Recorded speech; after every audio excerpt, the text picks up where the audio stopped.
Hello दोस्तों, क्या आप अक्सर हमेशा टायर्ड फील करते हो? क्या आपके शरीर में आपके जॉइंट्स हमेशा दुखाव करते रहते हैं या स्किन और गट में सूजन महसूस होती है, खाना पचाने वगैरह में भी दिक्कत आती है? बीपी शुगर ही नहीं, क्रॉनिक इन्फ्लेमेशन भी इनका दुश्मन हो सकता है, इनके मामले में कल्प्रिट हो सकता है। आज हम बात करेंगे अगर किसी व्यक्ति को शरीर में सूजन की बीमारी यानी क्रॉनिक इन्फ्लेमेशन की बीमारी है, जो कि शरीर में दूसरी और बहुत सारी बीमारियां जैसे BP, sugar, cholesterol, heart attack, fatty liver, cancer, बहुत सारी बीमारियों का जन्मदाता होता है। आज हम बात करेंगे ये क्रॉनिक इन्फ्लेमेशन को कम करने के लिए आप क्या क्या कर सकते हो, कौन कौन से ऐसे यूजफुल टिप्स है जो क्रॉनिक इन्फ्लेमेशन या सूजन को कम करते हैं। टॉपिक पर जाने से पहले जो लोग हमारे चैनल पर नए हैं उन्हें रिक्वेस्ट करूंगा कि चैनल को सब्सक्राइब करें, वीडियोस को लाइक करें। टॉपिक में अपने क्लिनिक के ओपीडी के कुछ स्टोरीज, हमारे एक्सपीरियंस के कुछ पॉइंट्स, हमारा फाइनल वर्डिक्ट, कुछ साइंटिफिक फैक्ट्स और स्टडीज और प्रैक्टिकल यूटिलिटी के पॉइंट्स भी बताऊंगा, इसलिए टॉपिक को एंड तक देखिएगा।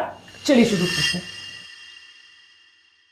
सबसे पहले समझने की जरूरत है कि क्रॉनिक इन्फ्लेमेशन एक साइलेंट फायर की तरह से है जो बॉडी में धीरे धीरे करके लो ग्रेड इन्फ्लेमेशन प्रोड्यूस करती है और धीरे धीरे करके जलती रहती है।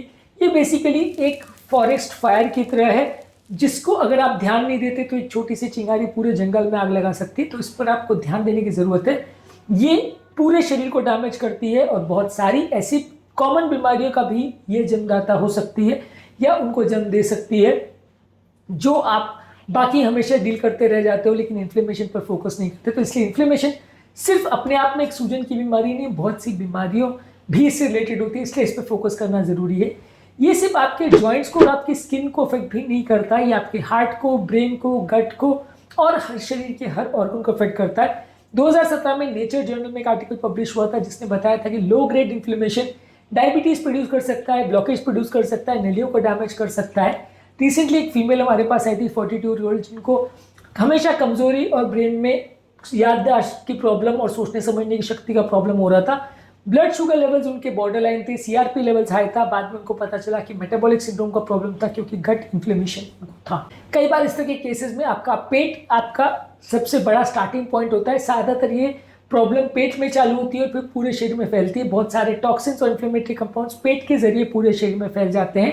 2021 में गट जर्नल में एक आर्टिकल पब्लिश हुआ था जिसने बताया था कि ये सारी चीज़ें सिस्टमिक इन्फ्लेमेशन से रिलेटेड हैं और सिस्टमिक इन्फ्लेमेशन आपकी बहुत सारी बीमारियां जैसे डायबिटीज़ है, इरिटेबल बाउल सिंड्रोम और ऑटोइम्यून डिजीज से रिलेटेड होता है।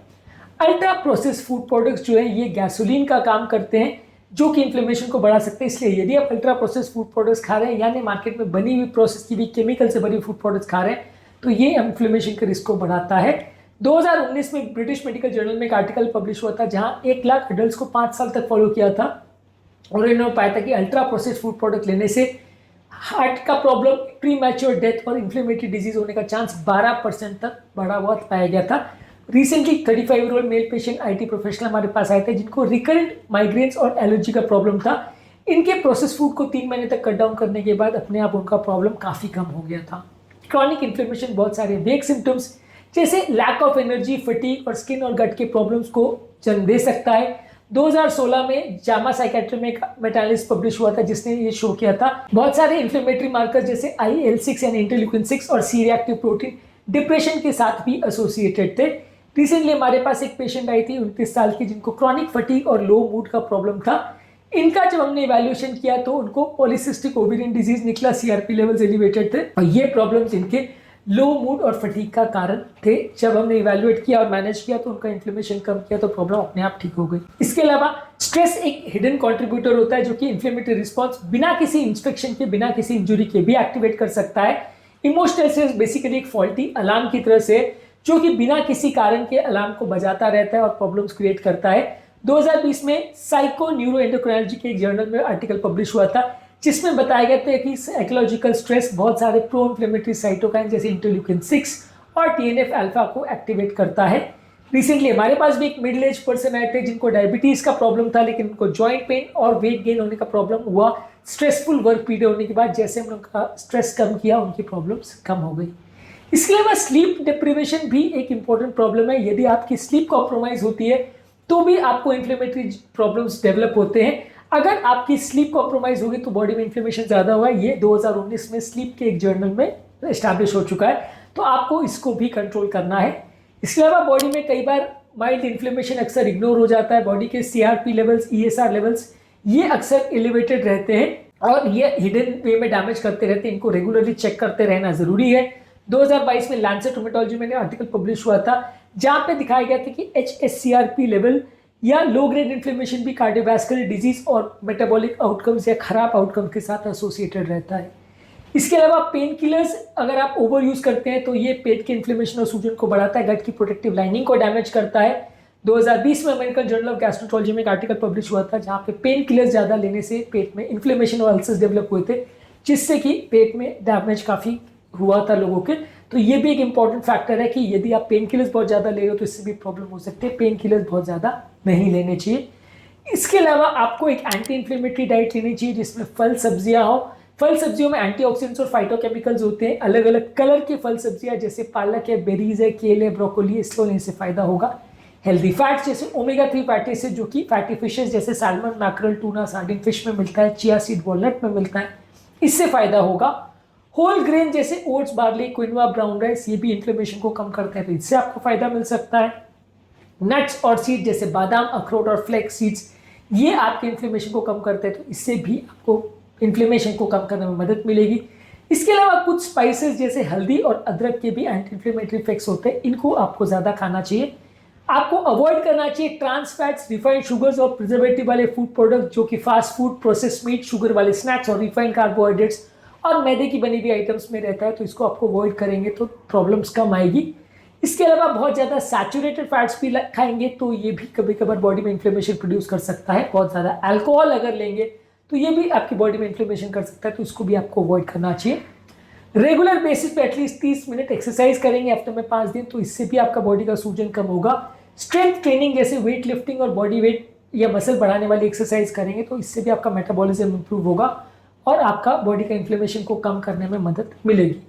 इसके अलावा आपको स्ट्रेस मैनेजमेंट टेक्निक्स करनी चाहिए। स्ट्रेस मैनेजमेंट टेक्निक जैसे गाइडेड मेडिटेशन आप करते हैं तो इससे भी आपका इन्फ्लेमेशन कम होता है। डीप ब्रीदिंग एक्सरसाइज करते हैं जैसे डायफ्रेगमेटिक ब्रीदिंग करते हैं तो इससे भी सिंपैथेटिक नर्वस सिस्टम रिड्यूस होता है, मेंटल स्ट्रेस कम होता है।